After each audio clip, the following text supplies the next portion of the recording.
Hello friends, have you ever thought that how the habits grow in your life and how it attaches to your behavior and your identity?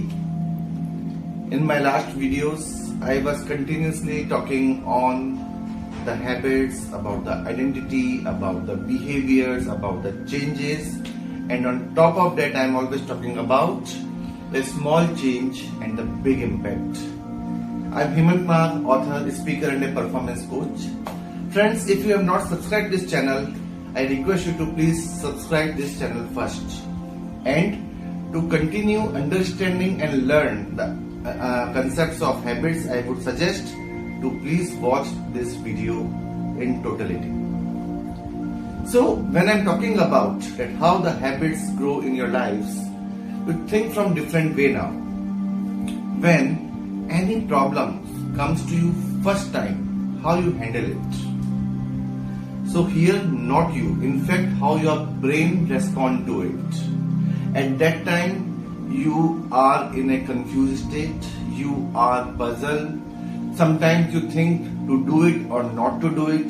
Sometimes the thought may come in your mind that whether I will be able to do it or not. But just observe that if that thing repetitive is coming into your bucket, gradually you get acquainted with that problem and later on you are expert of it. But the question is that the first time. So the process of habit formation begins with trial and error. So when the problem is coming, you are trying it. Some errors are there, might be you are not able to resolve, but you are doing it continuously. So when problem is coming, your brain will respond that how do I respond to this? So again, you will find some solutions, you will find some actions. So there are too many ways, but if those things are coming into your behavior, gradually it will turn up as your habit. So as I told in my previous videos that how your behavior and identity works hands in hand and ultimately forms a habit. So when we're talking about the building a habit, there is a process for it. There is a 4-step process.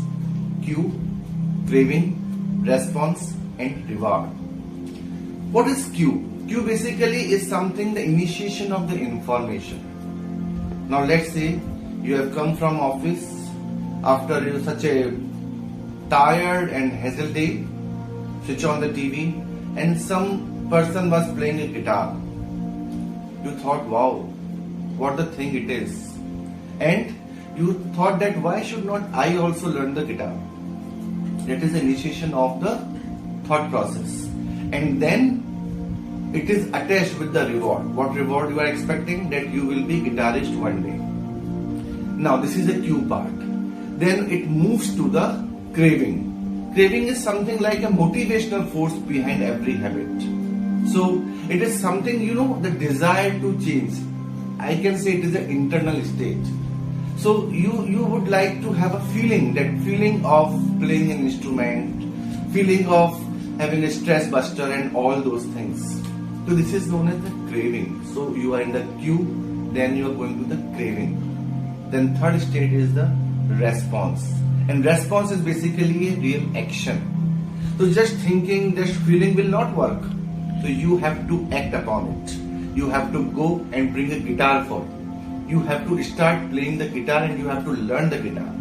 So again, that is an action. But due to some reason, if you are not able to continue learning that guitar, that means your action get failed.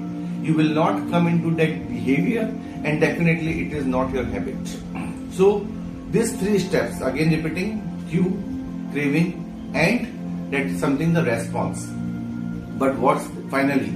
Finally is the reward.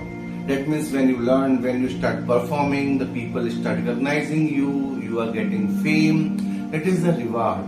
So that is a reward, something where you are getting satisfied and even you learned also. So what you satisfied? Satisfied your craving, the feeling, okay, that what you will get. And that learning and teaching is another part of it.